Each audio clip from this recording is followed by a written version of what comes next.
Nós vamos orar ao Senhor, buscando que o Senhor nos dê uma atitude adequada para receber a palavra dele. Nós precisamos ouvir a palavra do Senhor com comprometimento, com a razão, avaliando e aplicando as nossas vidas. Meu Pai, dá-nos da Tua graça nessa noite de estudo da Tua palavra.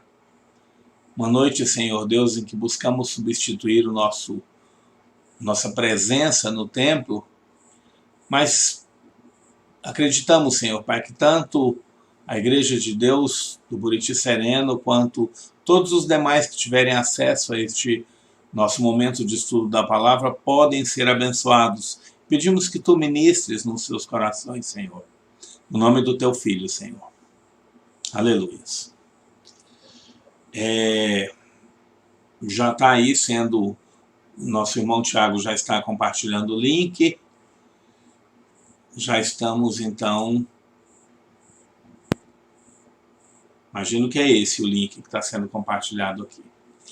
Pois bem, queridos, eu quero começar a tratar das cartas de Apocalipse, as cartas que estão no capítulo 2 e capítulo 3, mas eu preciso te falar de alguns métodos de interpretação aplicados a Apocalipse, que vão fazer toda a diferença na nossa compreensão do texto. Nós temos pelo menos 4 métodos principais. Eles são chamados de método preterista, método histórico, método idealista e método futurista. E quando estudamos as cartas, nós precisamos de algum modo absorver significados que afetam esses vários métodos. No método preterista, veja o nome preterista, tem a ver com passado, os autores apocalípticos, dizem os estudiosos, que viam seus dias como os piores e os últimos dias, já que o fim dos tempos viria imediatamente. Essa era pelo menos a visão. Então, eles tinham uma dificuldade de compreender que a palavra era profética num sentido mais amplo, porque a expectativa era realmente que Jesus estava por vir. Então, quem interpreta Apocalipse nessa linha vai entender que o texto era tão somente para os cristãos da igreja primitiva. Eles em breve seriam libertados de seus sofrimentos sob o domínio romano, e desse ponto de vista, do ponto de vista preterista, a Roma imperial era a besta do capítulo 13, e a classe sacerdotal asiática, que incentivava o culto a Roma, era o falso profeta. Então, quem analisa pelo método preterista vai considerar tão somente a realidade imediata, aquela realidade que valia para os primeiros leitores, sob a ideia de que estava atendendo a uma necessidade específica deles. Além desse método, nós temos, deixa eu só me organizar aqui, porque eu quero ter noção se você está participando, se tem alguma pergunta. Pronto, agora eu enxergo. Posso cumprimentar a Thaís Silveira, paz do Senhor, bem-vinda, Thaís. A Tainara Silveira, Thaís é irmã da Tainara, né? Bom, bem-vinda, viu, Thaís? E já estão conosco outros. Irmão Tiago Laureano, que já fez o compartilhamento, e outras pessoas. Que bom. Pois bem, dessa perspectiva, então, preterista, tinha a ver com os interesses ali do primeiro leitor. Essa perspectiva é errada? Não, ela não é errada, não. Ela tem uma visão que acaba sendo parcial, com certeza, mas ela não é uma visão que a gente possa chamar de errada. Ela só não atende todo o objetivo de Cristo em nos dar essas 7 cartas. O outro método é o método histórico. Se você tem uma caneta, vá anotando aí para você ir lembrando, né? No método histórico, o Apocalipse é encarado como uma profecia simbólica de toda a história da igreja até a volta de Cristo e fim dos tempos. Um método extremamente interessante. Nesse caso, os muitos símbolos do livro vão identificar diversos acontecimentos e tendências da história do mundo ocidental e da igreja. Claro que uma interpretação como essa, entendem os estudiosos, pode causar muita confusão, porque nós não temos uma revelação precisa, clara, que nos permita afirmar afirmativas fechadas. Uma das linhas dominantes dessa interpretação é que a besta pode, por exemplo, simbolizar o papado romano, e o falso profeta pode ser a estrutura, a igreja romana. Esse ponto de vista foi tão popular que durante muito tempo foi chamado de ponto de vista protestante. Está errado? Também não. Também é uma forma de analisar o texto, considerar ele como realidades históricas. E você vai compreender melhor isso dentro de pouco. O terceiro método é o método idealista. E esse método evita o problema de ter de encontrar cumprimento histórico para os símbolos do Apocalipse e vê somente um quadro simbólico do conflito cósmico, né? Essa ideia, as guerras, as pelejas, sendo algo meramente simbólico. E aí, com esse simbolismo, são expressos o reino espiritual de Deus, os poderes satânicos, etc. Por esse método, a besta é o mal satânico em qualquer forma que ele tome para oprimir a igreja. O capítulo 12, nesse caso, ilustra que há alguma verdade nesse método porque retrata um pesado conflito no céu entre Satanás e os anjos. Ou seja, do ponto de vista do idealismo, de fato está havendo uma guerra constante entre o bem e o mal, entre o que tem a ver com Deus, né, o poder de Deus, e o que tem a ver com o mal, operado aí através de Satanás e seus asseclas, seus instrumentos. É um método incorreto? Não, também não, porque ele retrata realmente alguma coisa. Só que é uma parte. O quarto método é chamado de método futurista, que interpreta o Apocalipse, em grande parte, como uma profecia de acontecimentos futuros. Então, veja bem, se alguém pega só esse método, ele vai excluir a realidade do livro para o primeiro leitor, o que seria um problema. Ele coloca em termos simbólicos muitas coisas que levam ao fim do mundo e que acompanham esse processo de fim. O ponto de vista futurista tomou duas formas principais que nós podemos chamar de forma moderada ou forma extrema, ou dispensacionalista. Essa última, que é a dispensacionalista, entende as 7 cartas como 7 épocas sucessivas da história da igreja, expressas em símbolos. O caráter das igrejas, ou das 7 igrejas, ilustraria principalmente as características dos períodos a que elas se referem. E estariam falando de períodos de declínio e apostasia. Veja bem, nenhum desses métodos sozinhos traz a verdade. Nós talvez precisemos usar e considerar que nos 4 métodos temos a verdade, temos realidades importantes. Por isso, nós vamos estudar as cartas às 7 igrejas da Ásia, entendendo que elas têm aplicação nos dias em que foram escritas, porque foram escritas para os crentes da época de João, e representam um alívio, um renovar para aqueles irmãos naqueles dias. Parece que o Facebook travou, mas ele logo volta. Espero eu que ele logo volte. Ao mesmo tempo, ela tem sim um aspecto idealista, Tem o aspecto histórico, porque historicamente, tanto no passado quanto em toda a história, está acontecendo, ela está se desenrolando. A história da perspectiva de Deus não é cíclica, como alguns filósofos definem. Ela é linear. Nós vivemos a história de uma perspectiva linear e nós estamos... Já falo o texto áureo, já falo.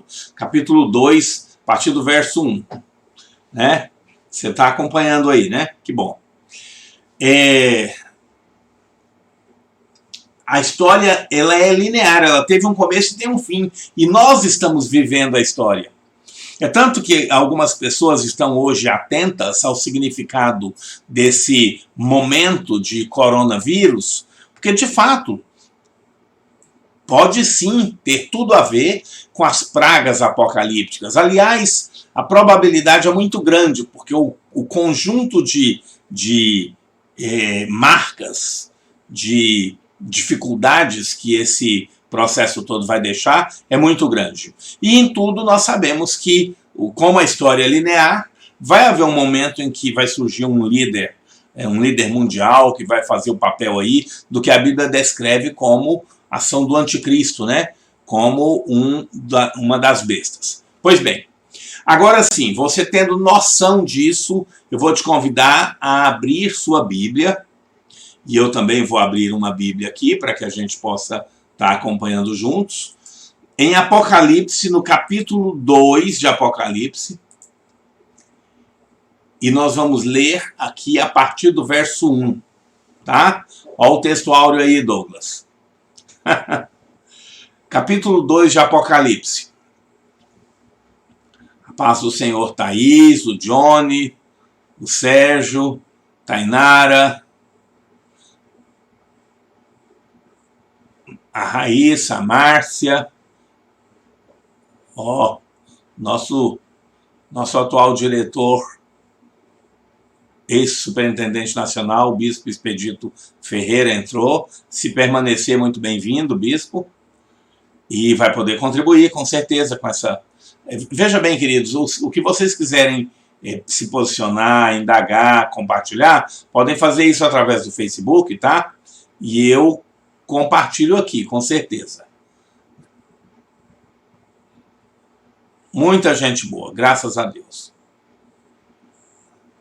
George, meu filho, Ludmila, Bispo Joanismar. Pois bem, então abre aí sua Bíblia, colocando aí para você o texto, Apocalipse capítulo 2. Veja o texto. Ao anjo da igreja em Éfeso escreve: assim declara aquele que tem as 7 estrelas na mão direita e anda no meio dos 7 candelabros de ouro. Conheço as tuas obras, tanto o teu trabalho árduo como a tua perseverança, e que não podes tolerar pessoas más, e que puseste à prova aqueles que a si mesmos se declaram apóstolos, mas não são, e descobristes que eram impostores. Tens perseverado e suportado os sofrimentos de toda espécie por causa do meu nome, e não te deixaste desfalecer. Entretanto, tenho contra ti o fato de que abandonastes o teu primeiro amor. Recorda-te, pois, de onde caíste, arrepende-te e volta à prática das primeiras obras. Porquanto, se não te arrependeres, em breve virei contra ti e tirarei o teu candelabro de ouro, ou melhor, o teu candelabro do seu lugar. Tens, contudo, a teu favor que odeias as práticas dos nicolaítas, as quais eu também odeio. Quem tem ouvidos, compreenda o que o Espírito declara às igrejas. Ao vencedor darei o direito de comer da árvore da vida, que está no paraíso de Deus. Pois bem, essa foi a primeira carta. Essa carta foi ditada pelo Senhor Jesus Cristo. No texto que li aqui, li na versão King James atualizada, tá? King James em português, versão atualizada. Então você tem aí a carta escrita ou ditada por Jesus Cristo à igreja de Éfeso. É muito importante a gente estar lembrando que Jesus Cristo, Aleluia, Ludmila Tavares nos Estados Unidos, nos assistindo. Benção, Ludmila. É muito importante a gente ter em mente que Jesus Cristo merece todo o crédito de nossa parte. Nós não podemos ignorar as 7 cartas do Apocalipse, que tem um valor para nós tal qual tem o restante do conteúdo bíblico, e nos faz afirmativas tremendas. Vamos estar juntos pensando nisso. Então, você tem que lembrar que a carta se aplica aos dias de João. De fato, ela revela condições históricas daquele tempo, mas ela também traspassa. Ela traspassa para dizer que, primeiro, ela representa sim um período. Os estudiosos são unânimes em reconhecer que as características de cada uma das cidades, do contexto em que cada igreja recebe a carta, bate com características de épocas de nossa história. Então, se nós pegarmos nossa história e dividirmos em 7 períodos, cada um desses períodos vai equivaler a uma dessas cartas, na ordem, na sequência, direitinho. Portanto, a igreja de Éfeso é uma igreja que representa o período apostólico nessa divisão. Significa dizer que ela representa o período que vai de em torno de 34 depois de Cristo a aproximadamente o ano 100 depois de Cristo. Mas ela também representa características especiais de igrejas de nosso tempo. Porque quando se refere ao período, ela está falando de uma característica do período. Mas dentro de cada período você tem igrejas que têm características afetas a todas essas igrejas. Todas essas 7 igrejas aqui dos capítulos 2 e 3 do Apocalipse. Então nós podemos ter, sim, ela representa o período de 34 a 100 depois de Cristo, mas pode ser uma característica que representa a sua igreja. A sua igreja local, hoje do século 21. Tá? Pois bem, então nós temos aplicações nos mais diversos aspectos. Um valor profético para aqueles dias e um valor profético que alcança, inclusive, o nosso tempo. E aí, para compreender a carta, a gente precisa compreender um pouco da cidade, porque a cada igreja, Deus escreve, ou Jesus escreve, considerando as características da própria cidade. Por que da cidade? Porque a igreja está inserida na comunidade e, de algum modo, a igreja sempre é afetada pela comunidade. Apesar da igreja precisar ser um movimento contrário ao comum, Jesus foi, nesse sentido, um revolucionário. Ele teve uma ação contracultural, ele se impôs de modo contrário à cultura. Apesar dessa característica, nós acabamos sendo muito influenciados pela cidade, porque a igreja é constituída de pessoas que vêm da cidade. E num primeiro momento, essas pessoas ainda não têm características que a gente possa dizer que tranquilamente representem cidadão dos céus. Então elas acabam marcando, né? E era o que acontecia em relação a essas 7 igrejas. No caso de Éfeso, era a principal cidade da província romana chamada Ásia. Essa província era mais ou menos do tamanho do estado do Ceará. E ela estava em uma condição muito importante para Roma. Nela estava situado o templo da deusa Diana, que é um templo considerado uma das 7 maravilhas do mundo antigo.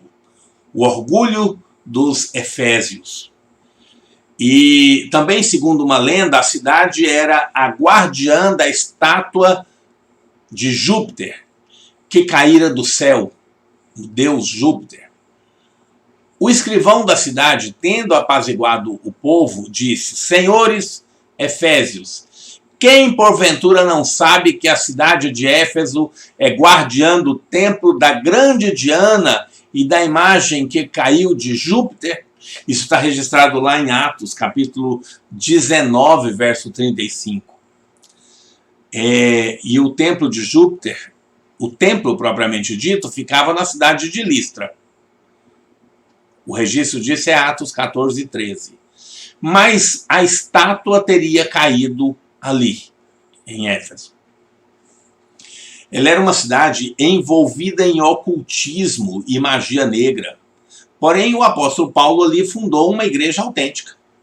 Ali, a cidade é tão importante, irmãos, que Paulo, em Éfeso, fundou um seminário, uma escola. Ele foi expulso, ensinava nas sinagogas aos sábados, e ele foi expulso da sinagoga.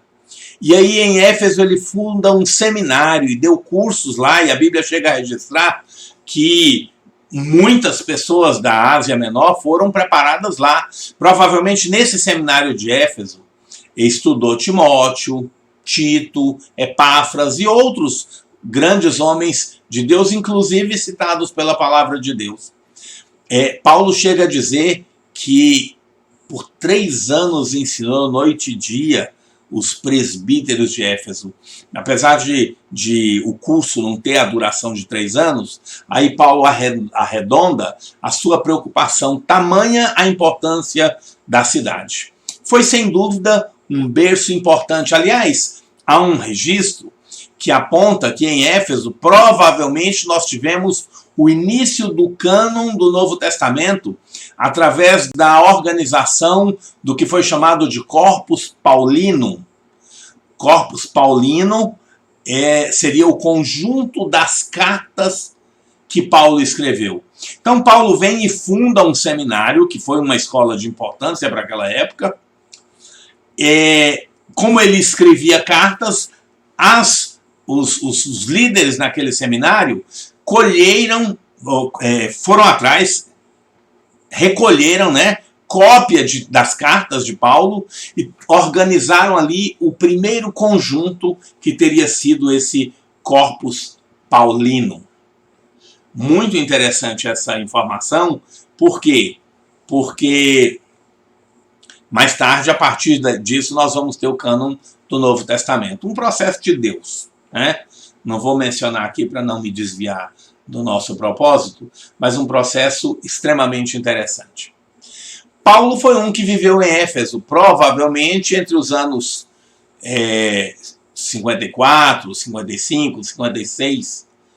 Depois ele fez uma última visita pastoral aos anciãos da igreja de Éfeso por volta do ano 58. Durante essa visita ele preveniu que lobos cruéis invadiriam a igreja de Éfeso. Isso está lá em Atos, no capítulo 20, versos 30 e 31. Vamos ler? Uma referência interessante para nós, porque tem a ver com os problemas que a cidade de Éfeso enfrentou. Tem tudo a ver. Atos 20, versos 30 e 31. Na tela para você. E ainda mais dentre vós mesmos surgirão homens que torcerão a verdade, com o propósito de conquistar os discípulos para si. Por isso vigiai, lembrai-vos de que, durante 3 anos, noite e dia, não parei de prevenir a cada um de vós com lágrimas quanto a isso. Veja que situação, irmãos. Já naqueles dias, nós estamos aí falando da 6ª década do 1º século, Paulo já alertava para o fato de que haveriam lobos vorazes no seio da igreja. Imagina, considerando que lá em Timóteo, Paulo fala que homens maus e enganadores iriam de mal para pior, imagina a situação hoje. Pois bem, nós precisamos estar atentos. Portanto, Paulo, por isso, reforçou sua preocupação em preservar a fé verdadeira em Éfeso, enviando para lá mais tarde Timóteo, com uma proposta: impedir que certas pessoas andassem a ensinar doutrinas extravagantes. Essa era a proposta de Timóteo.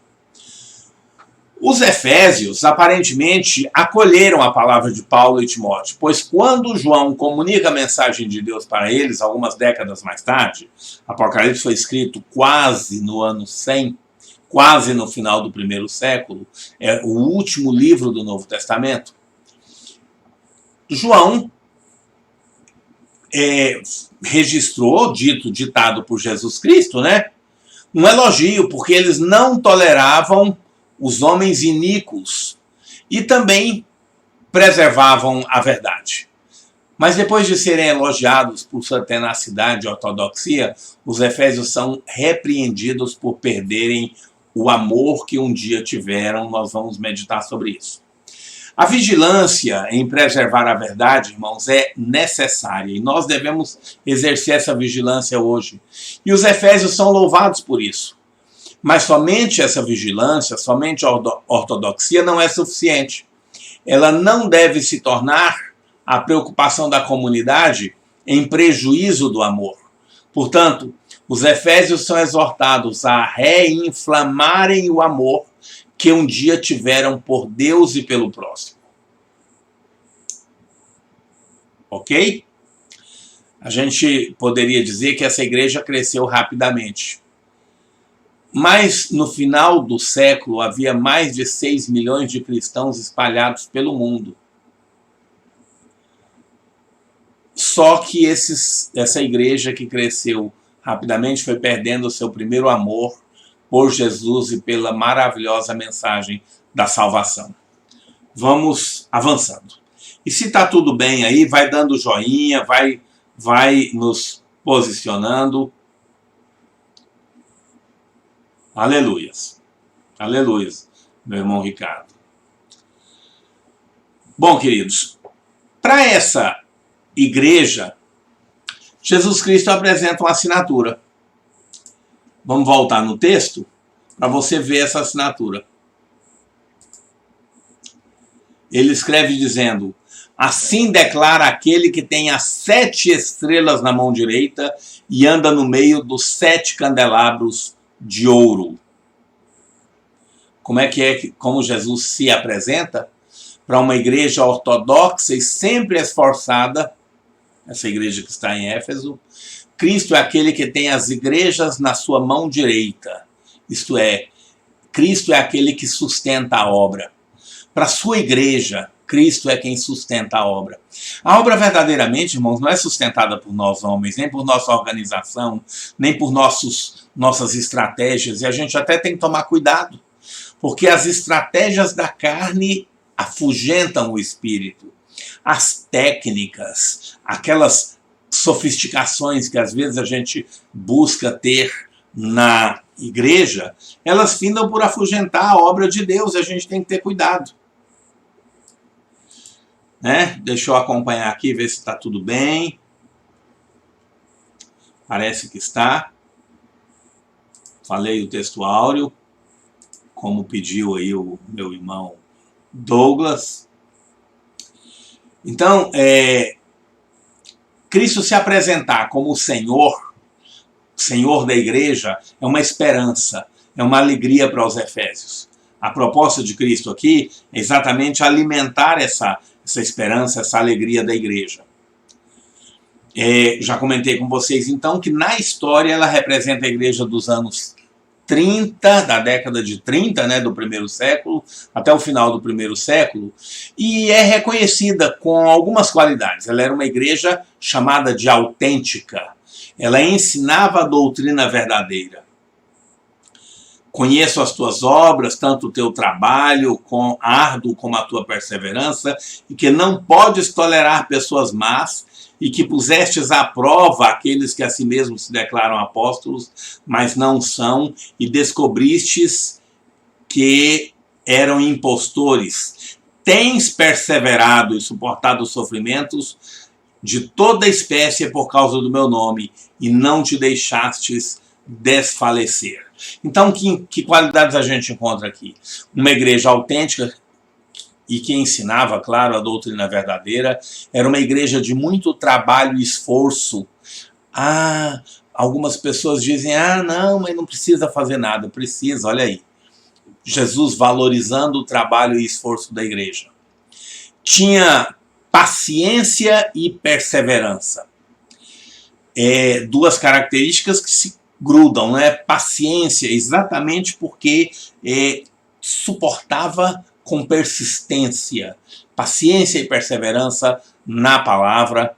Era uma igreja atenciosa, punha à prova os crentes maus, sinal de que era uma igreja que efetuava o devido julgamento, que estava atenta para averiguar se o que estava sendo ensinado batia realmente, se tinha a ver com o que realmente precisava, né? Então era uma igreja atenta.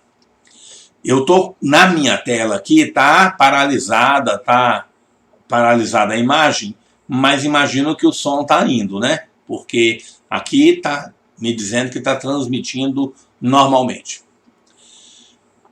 Portanto, essa igreja punha à prova os crentes maus. Sofreu, mas não se cansou, né? Jesus testemunha isso em relação a ela. E uma outra qualidade maravilhosa é que ela não permitiu os maus na comunhão da igreja. Ela punha à prova aqueles que a si mesmos se declaravam apóstolos, não podia tolerar as pessoas más, está lá no verso 2. Uma igreja precisa ser zelosa? Com certeza, né? A igreja precisa ser zelosa. E a igreja de Éfeso aqui praticava isso. E veja, por que é que Jesus está citando isso? Ele não precisava exaltar Éfeso para ela própria. Ele está citando isso para mim e para você. Para que nós entendamos quais são as boas qualidades da igreja que Jesus valoriza. Então, eu e você precisamos buscar que em nossas igrejas nós tenhamos essas qualidades que são valorizadas pelo Senhor Jesus Cristo. Sofria, mas não se cansava. Não permitia os maus na comunhão da igreja. É sinal de que era uma igreja que exercia aquelas regras que estão lá em 1 Tessalonicenses 5, né? Regras que nós devemos estar bastante atentos, eu quero ler com você, pela importância delas. Abre a sua Bíblia aí em 1 Tessalonicenses 5. Vamos ler a partir estou cortando aqui para o texto, vamos ler a partir do 8. Nós, no entanto, somos do dia, sejamos sóbrios, revestindo-nos da armadura da fé e do amor, tendo por capacete a esperança da salvação. Porque Deus não nos designou para a ira, mas para sermos contemplados pela salvação, por intermédio de nosso Senhor Jesus Cristo. Ele morreu por nós, para que, quer estejamos acordados, quer dormindo, vivamos unidos a Ele. Por isso aconselhai-vos e encorajai-vos mutuamente, como de fato já estáis fazendo.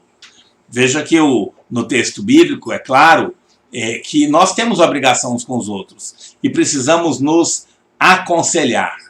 E aí o texto de 1 Tessalonicenses 5 continua para dizer assim, caros irmãos, agora vos suplicamos que dedicais toda a consideração para com os que se esforçam no ministério, os quais vos lideram e aconselham no Senhor, e que os tenhais na mais alta estima, expressando vosso amor e reconhecimento pela obra que realizam para convosco. Irmãos, também vos exortamos aqui, admoesteis os sonolentos, consoleis os desanimados, ampareis os fracos, e sejais pacientes para com todos. Evitai que ninguém retribua o mal com o mal, mas encorajai que todos sejam bondosos uns para com os outros. Conservai permanentemente a vossa alegria. Orai constantemente. Dai graças em toda e qualquer circunstância, porquanto essa é a vontade de Deus em Cristo Jesus para convosco. Não apagueis o fulgor do Espírito, não trateis com desdém as profecias, mas examinai todas as evidências, retende o que é bom, afastai-vos de toda forma de mal. Veja que o que a igreja de Éfeso fazia era cumprir isso aqui. Outra coisa que é tida como qualidade maravilhosa é que essa igreja odiava as obras dos nicolaítas. Se a gente for falar de nossos dias, nós precisamos disso, odiar as obras dos nicolaítas. Segundo alguns, nicolaítas seriam uma seita fundada por Nicolau de Antioquia, infiltrada na igreja de Éfeso e também na igreja de Pérgamo, que procurava entrar em compromisso com o paganismo, a fim de permitir que os cristãos participassem em algumas das atividades sociais e religiosas da sociedade. O termo nicolaítas pode ser uma forma helenizada de Balaão. Sendo assim, as duas seitas poderiam ser uma só, e nós vamos ver citações das duas. A ideia é que os nicolaítas admitiam negociações, admitiam que alguns costumes da sociedade fossem praticados pelos cristãos, e com isso havia uma mistura. O conselho de Balaão foi que fossem oferecidos aos homens de Israel mulheres moabitas, e as mulheres de Israel, homens moabitas, de modo que houvesse uma mistura. E Balaão disse, olha, o único jeito de você, Balaque, derrotar Israel é se Israel se perverter. De fato, esse conselho continua sendo dado, porque o único jeito de Satanás nos derrotar é nós nos pervertendo. É que nós estejamos indo atrás do mundo. O amor ao mundo é inimizade contra Deus. Então, se você ama o mundo, se você transaciona com o mundo, se você admite negociações com o mundo, você se enfraquece espiritualmente. Claro, você admite, você compra, inclusive, uma inimizade com Deus. E aí Satanás vai poder te derrotar. Deixa eu te falar uma coisa. Satanás não tem força nenhuma, a não ser aquela que você admite que ele tenha contra você. A igreja de Éfeso tinha essas qualidades todas, maravilhosas. Qualidades que nós devemos ter. Nós devemos ter em nossa igreja e nós devemos ter em nossas vidas. Porque nossa igreja é reflexo de nossas vidas, tá, irmãos?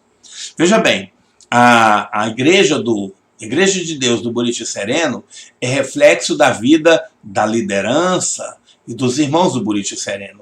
Até porque nós tendemos por responder às pressões, né? Nós, quando estabelecemos liderança na igreja, costumamos pressupor que essa liderança vai buscar ser dirigida pelo Espírito Santo. E se essa liderança é carnal, ela vai transigir com a carne e vai dar espaço para Satanás. Qualidade que nós devemos buscar: não transigir, não transacionar, não ameis o mundo nem as coisas que no mundo há. Mas a igreja tinha um defeito grave, que foi o defeito.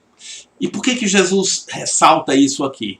Com certeza ressaltou por amor à igreja de Éfeso daqueles dias, ressaltou porque essa perda de amor caracterizou o primeiro século, mas também caracteriza algumas de nossas igrejas e alguns de nós, considerado aí como vidas, né? Deixou o primeiro amor. Cuidou da doutrina, cuidou da disciplina, mas não cuidou da motivação. Abandonou as primeiras obras. E a questão aqui está muito afeta a isso.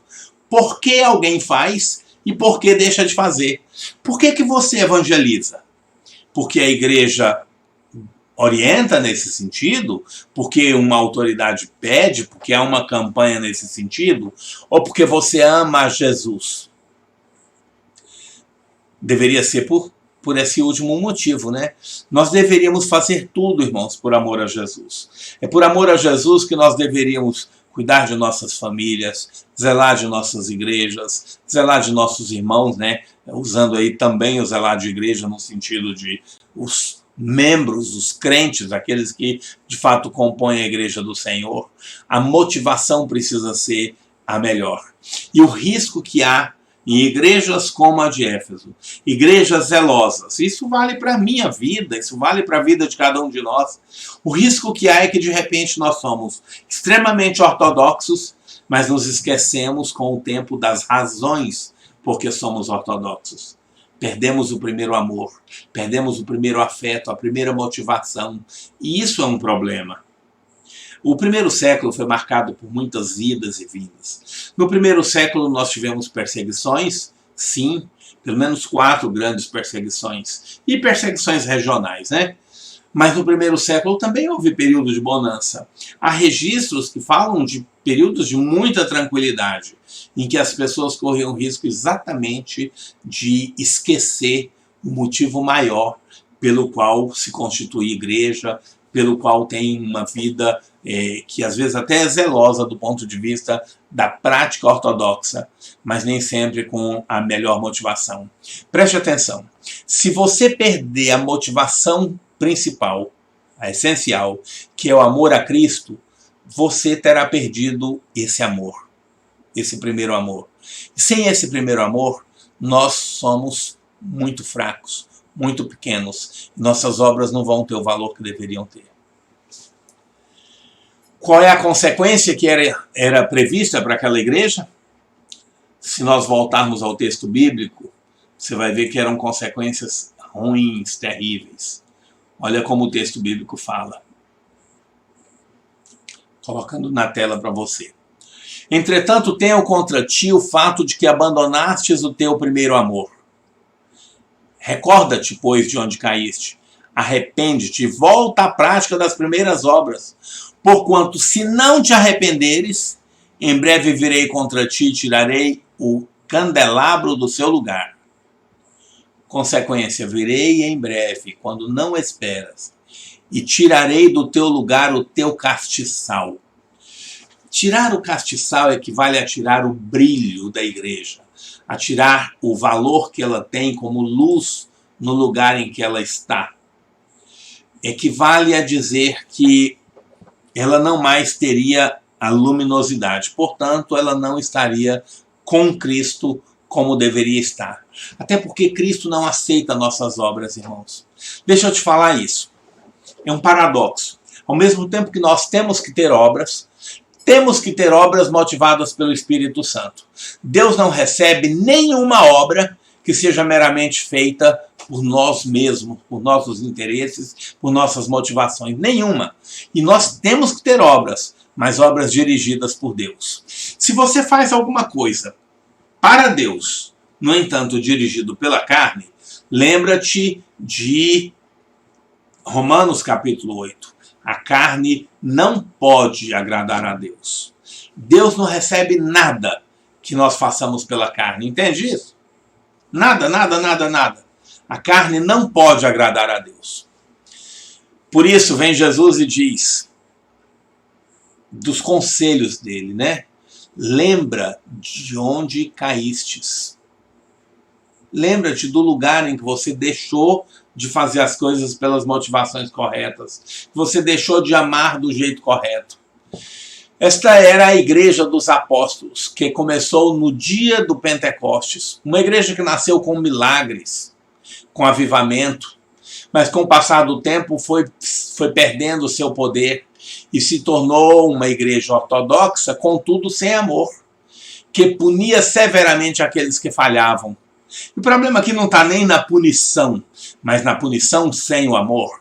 Né? O problema não está em ser uma igreja ortodoxa, mas ser uma igreja ortodoxa sem o amor. E aí tem o problema de todas as igrejas. Sabe qual é o problema das igrejas?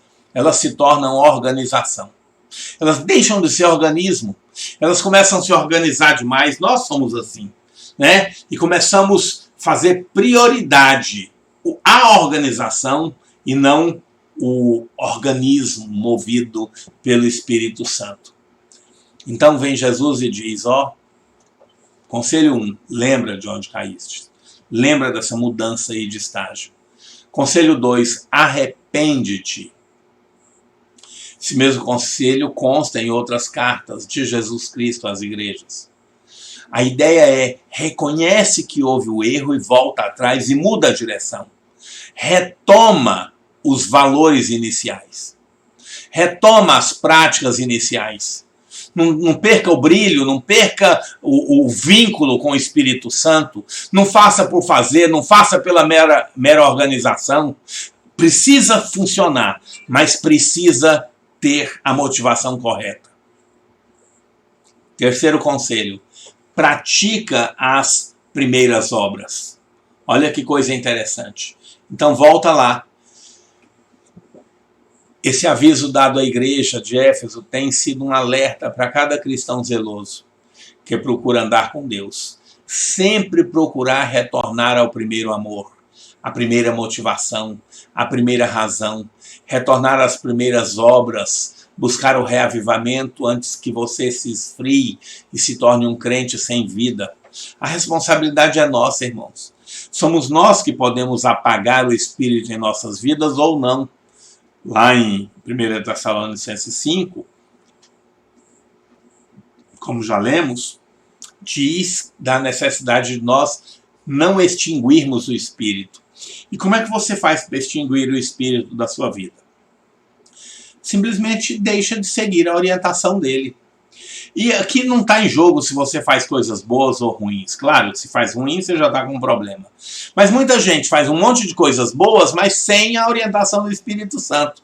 Você quer um exemplo disso? Está lá em Mateus capítulo 7, de pessoas que profetizavam, expulsavam demônios, operavam maravilhas, mas sem atenção à vontade de Deus. Portanto, eram obras de iniquidade. Né? 7, 21 a 23, se não estou enganado. Portanto, o desafio é exatamente você retornar àqueles primeiros valores. E aí eu quero também te falar de uma outra coisa que me preocupa muito. É ouvir alguém dizer, eu não amo hoje, eu não amo mais como amava no início. Eu não tenho o mesmo fervor como tinha no início da minha caminhada espiritual. Irmãos, o normal deveria ser o contrário. Hoje você conhece muito mais ao Senhor Jesus do que antes. Então hoje você deveria amar com muito mais qualidade. Porque você conhece mais. Está mais próximo, né? E aí, no encerrar dessa carta, lá no verso 7, Jesus diz, e é impressionante porque Jesus repete isso por 7 vezes só aqui nas cartas. E mais várias outras vezes, durante todo o Novo Testamento, nós temos isso. Quem tem ouvidos, ouça o que o Espírito diz às igrejas. Em tese, deixa eu te falar. Todo mundo tem ouvidos, não é verdade? É ou não? Nós poderíamos dizer que essa aqui é uma chamada de Jesus Cristo para que todos ouçam o que o Espírito diz às igrejas. Todos. Esse seria o padrão mais interessante. Que bom. Estão me informando aqui que não está travado. A tia Márcia. Quem que é a tia Márcia, George? Laiane, Cidileia, que coisa boa. Aleluias. Olha o desafio de Jesus, então. Todos têm ouvidos, então todos são chamados a ouvir. O problema é que nem todos que têm ouvidos ouvem, não é não? Não é verdade? Fala aqui, só para mim e para o resto do mundo, né? Quantas vezes Deus já tratou com você e você não ouviu? Quem tem ouvidos, ouça o que o Espírito diz às igrejas. Se esforce, irmão, por ter sensibilidade ao mover do Espírito. Nem sempre o mover do Espírito anda pela lógica, mas ele sempre anda pela palavra. Sempre. E ele usa pessoas para ser bênção na sua vida. Então, ouça o mover do Espírito. Ao que vencer, dar-lhe-ei a comer da árvore da vida que está no meio, que está no paraíso de Deus. A exortação ecoa o que Cristo repetiu diversas vezes. Por exemplo, lá em Marcos capítulo 8, verso 18, Jesus diz, tendo olhos, não vedes? E tendo ouvidos, não ouvis? E não vos lembrais? Esse é o problema.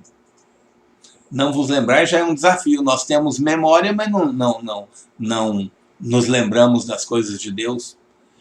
E em Mateus 24, 15, o registro é, quando, pois, virdes estar no lugar santo a abominação da desolação, predita pelo profeta Daniel, quem lê, entenda. Irmãos, nenhum dos nossos sentidos foram entregues a nós, assim, de bobeira, sem ter finalidade. Na verdade, todos esses nossos sentidos têm uma finalidade espiritual.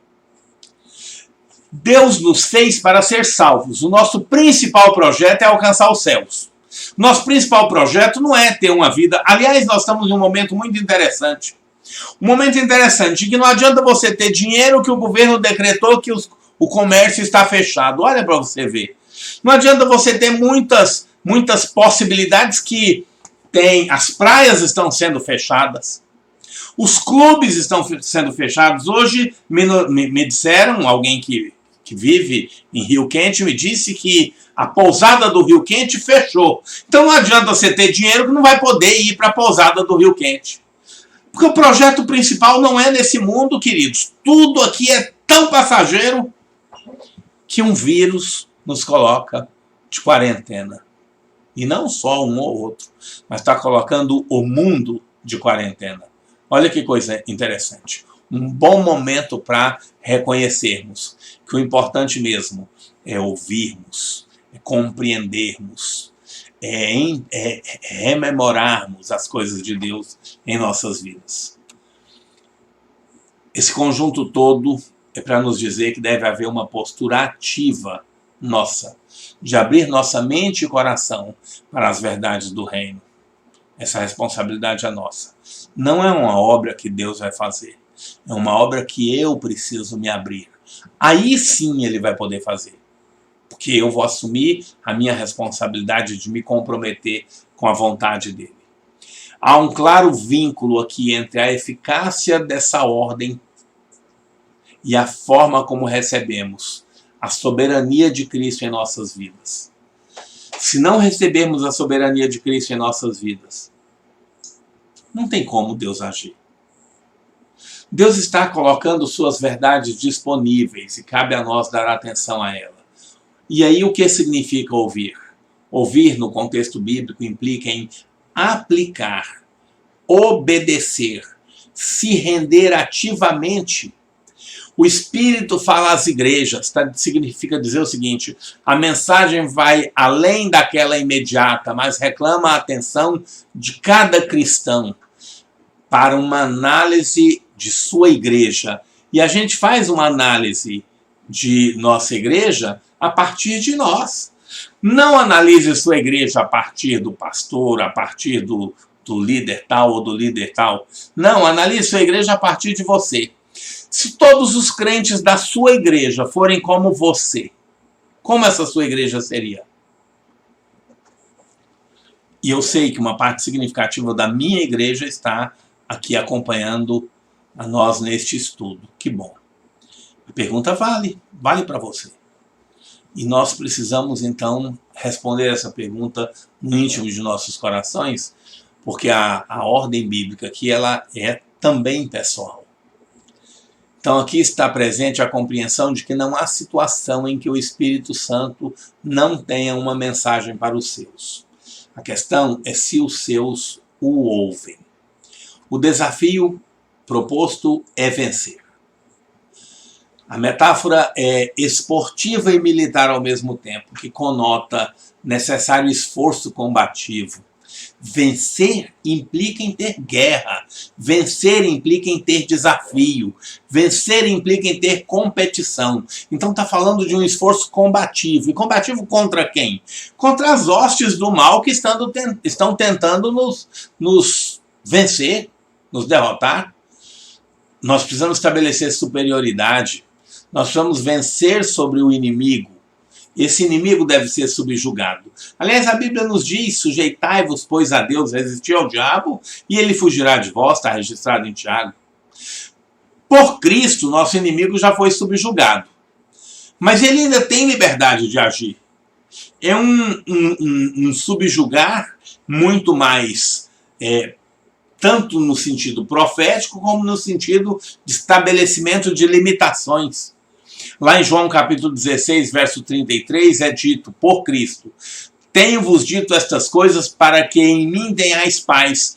No mundo tereis tribulações, mas tende bom ânimo, eu venci o mundo. Com isso Jesus está dizendo, você pode vencer também. É um acréscimo que alguns colocam, e não está no texto, mas ele é subentendido sim no texto. Jesus diz que ele venceu o mundo e que por isso você poderia vencer, com certeza. Mas ancorado na vitória de Cristo, o inimigo precisa ser vencido em nossas vidas. Isso não é automático, sem consciência ou sem esforço. Pelo contrário, isso precisa ter uma postura ativa, precisa ter seu esforço. Vou repetir o texto, Tiago capítulo 4, verso 7. Sujeitai-vos, pois, a Deus. A gente faz isso com consciência. Resisti ao diabo e ele fugirá de vós. Esse texto, irmãos, exige posturas ativas para a posse da vitória. Em todas as cartas, ou seja, em todas as igrejas, ou para todas as igrejas, há promessas que distinguem vencedores dos não vencedores. Preste atenção que eu não estou falando daquela doutrina dos vencedores. Porque aqui os derrotados são os que vão para o inferno, tá? E nós podemos dizer vencedores, que são os salvos, e os não vencedores, que são os perdidos. A promessa tem endereço, é ao que vencer, ao salvo, ao que permanecer até o fim. Isso nos chama então a um cuidado com a forma com que lutamos essa batalha.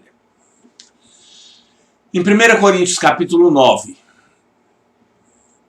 a partir do verso 24, eu vou colocar o texto aqui para você acompanhar comigo.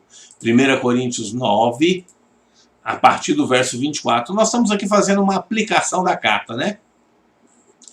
Então, presta atenção aqui.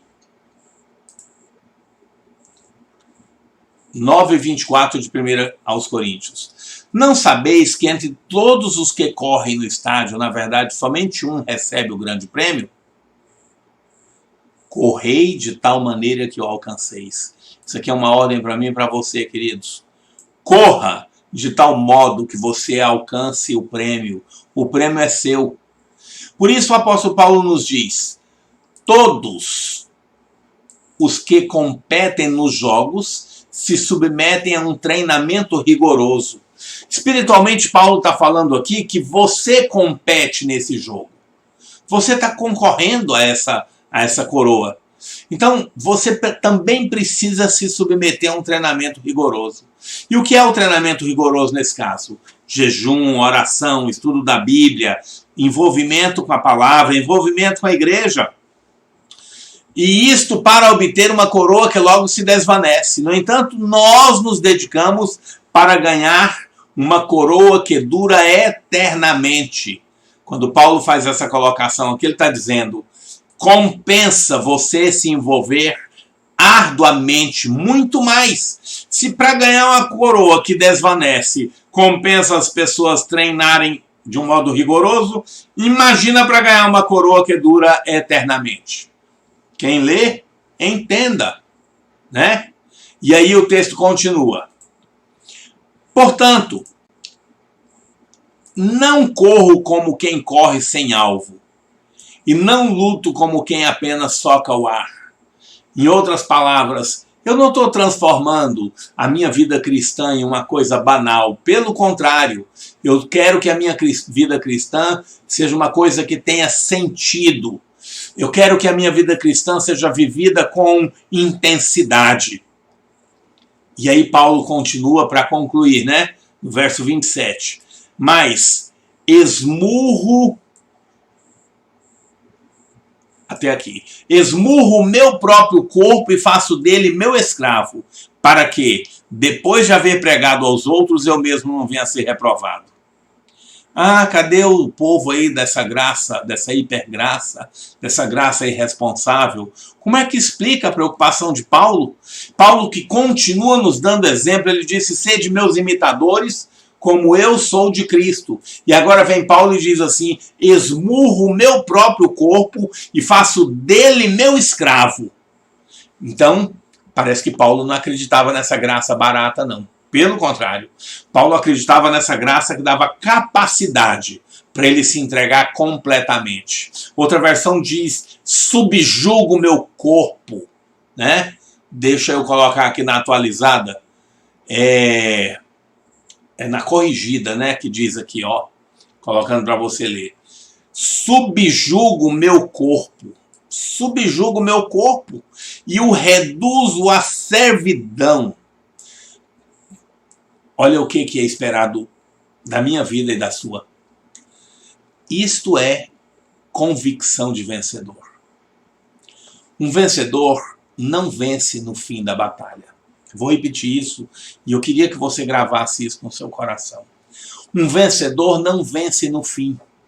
Um vencedor vence durante, vence no dia a dia. Se você pegar um vencedor aí em uma maratona, você vai descobrir que a vitória dele não é conquistada lá na maratona. A vitória dele é conquistada no dia a dia, pelo treinamento, pelo esforço, pela subjugação do seu corpo.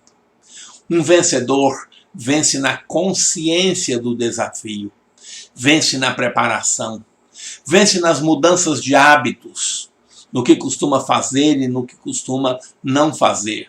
Vence na forma como se alimenta. A dieta de um atleta é uma dieta diferente. A vitória final tão somente consuma o que foi feito no dia a dia. É disto que Paulo fala. E aí, Jesus fala da recompensa da fidelidade. Uma bênção não permitida a Adão e Eva, que era comer da árvore da vida. Jesus disse, eu darei. Há dois extremos a serem observados. Nós não podemos nada por nossos próprios esforços. Nada, nada, nada, nada. Mas nossos esforços importam sim. Porque são os nossos esforços que fazem com que a graça de Deus seja válida, seja eficaz em nossas vidas.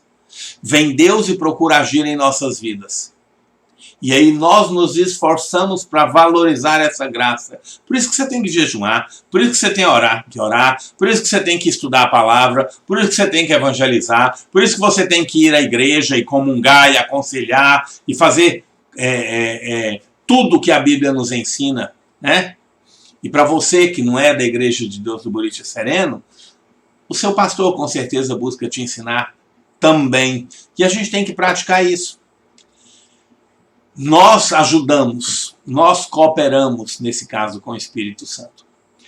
Essa árvore, a árvore da vida, se tornou um símbolo para as qualidades vivificadoras da sabedoria e da vida justa. Provérbios capítulo 3. Deixa eu abrir esse texto para você. Vamos lá para Provérbios capítulo 3. Verso 13. Cortando para você acompanhar a leitura.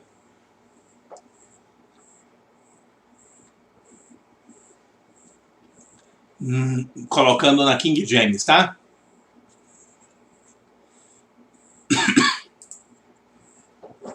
Bem-aventurado o homem que acha a sabedoria e a pessoa que encontra o entendimento. Pois a sabedoria... me perdoa. A sabedoria é muito mais proveitosa que a prata, e o lucro que ela proporciona é maior que o acúmulo de ouro fino.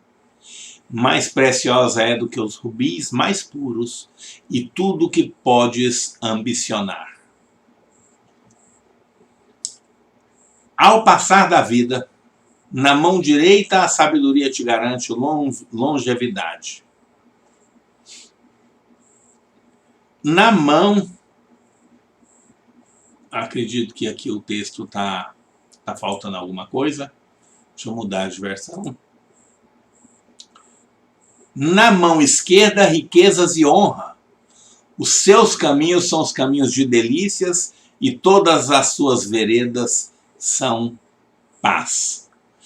É árvore da vida para os que a seguram e bem-aventurados são todos os que a retêm. Sabe, irmãos, valorize a sabedoria que vem de Deus, que ela vale mais que o ouro fino. Olha que coisa maravilhosa. E o texto aqui termina falando da árvore da vida para esses que valorizam a sabedoria.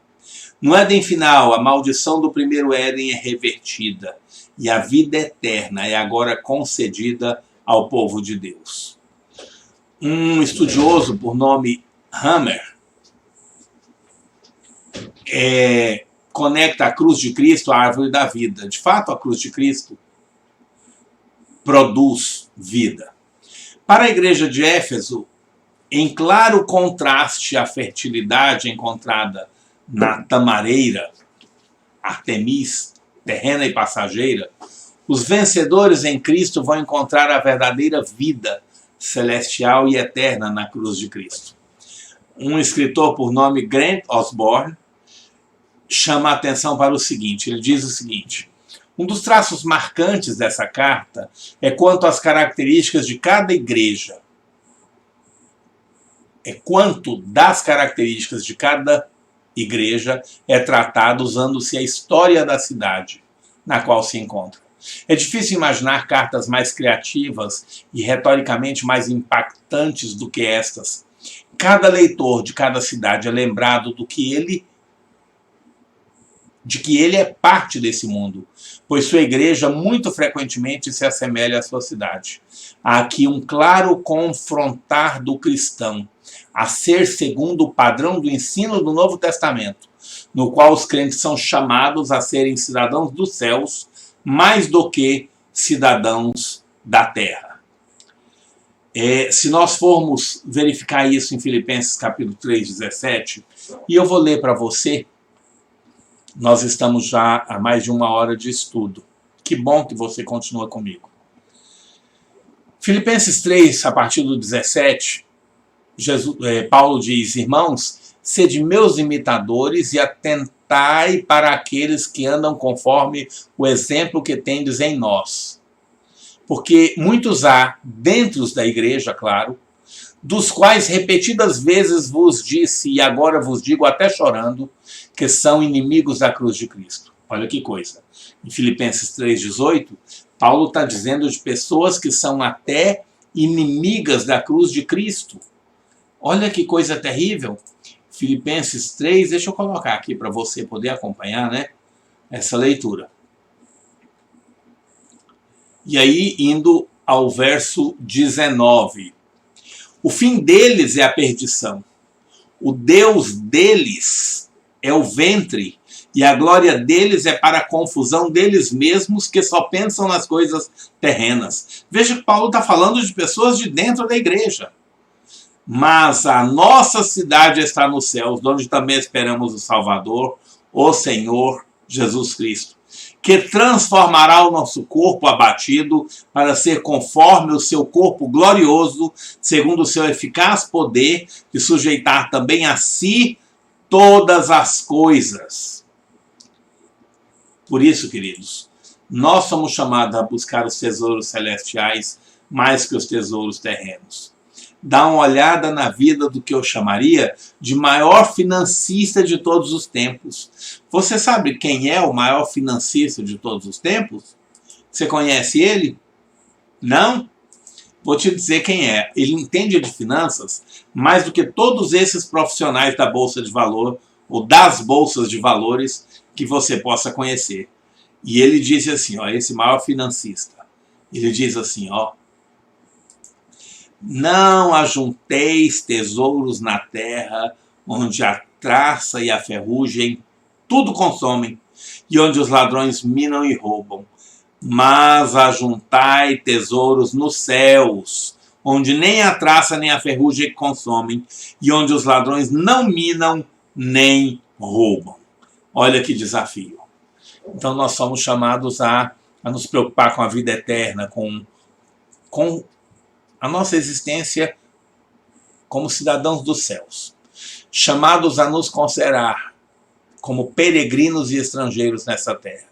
E eu quero fechar citando 1 Pedro 2,11, que diz: amados, exorto-vos como a peregrinos e forasteiros, que vos abstenhais das concupiscências da carne, as quais combatem contra a alma.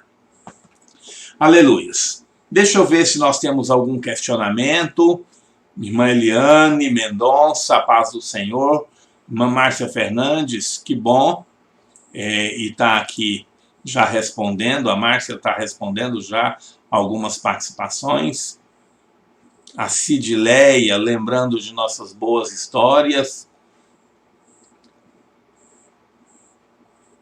O George dizendo, pastor, depois que o corona acabar, vamos continuar os estudos na quinta-feira aqui mesmo? É mais cômodo, né? Aí o Ricardo, concordo, irmã. Pronto. Louriane, do pastor Valdeli. Estamos na audiência. Obrigado, irmã. E tá aqui, ó, a Márcia tá comunicando. Minha mulher tá comunicando, isso mesmo. A quinta-feira ainda de pé nos estudos bíblicos, isso. Aleluias. Um abraço, viu, aniversariante? Deus te abençoe, Vitória Marques. Te amamos. Parabéns. Não vou falar mais porque você sabe, né? Falo só para você, para não ofender, não criar intriga da oposição, né? Laiane Magalhães. A Laiane é de nosso tempo em uma das igrejas, né? Dávamos trabalho, mas temos orgulho, e eu deixei aqui no texto, ó, voltando para a imagem, a minha imagem. Dávamos trabalho, mas temos orgulho de Deus ter presenteado vocês em nossas vidas, nos ensinou os mandamentos e o caminho, tivemos a melhor tia do mundo, a palavra Márcia. Deus abençoe vocês sempre. Igreja de Deus no lugar, no meu coração, que enche de amor e alegria. Aleluias. Eu estou aqui investigando, tanto para reconhecer, né, Samanta, Leusimar, como para verificar se tem alguma pergunta. Parece que não temos. Ana Laura, o que tem Ana Laura? Ah, tá o Wagner Júnior e a Ana Laura assistindo? Que bom. Credo, ai, né? Ercília. Tiago. Ah, entendi. Tá aqui. A água chegou, viu, irmã? Jonathan e Keila. Jonathan e Keila. Passou rápido aqui, eu não vi. Falou Jonathan e Keila.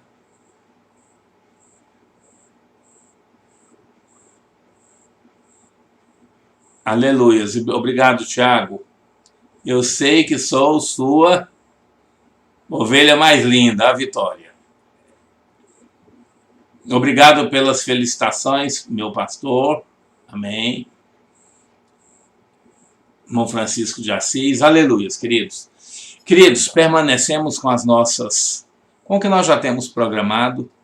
Que Deus possa abençoar e que nós possamos orar. Eu quero recomendar que você medite também no Salmo 91. Reveja essa mensagem várias vezes, se for possível, e linka ela para outras pessoas. Clica aí, né? E sei lá mais o que. Nós vamos também colocá-la no YouTube daqui a pouquinho. Ela está gravada. A Jéssica também está aí? Que bom. Um abraço à minha filha Jéssica. Saudade. Tá? Apareço sim, meu irmão Ricardo, na região Nordeste. É só marcar. Bem verdade que a gente marcar não é tão simples assim. Mas marcando a gente aparece. Que bênção, que honra você estar nos ouvindo. Deus abençoe vocês. Minha recomendação é que vivam para Deus.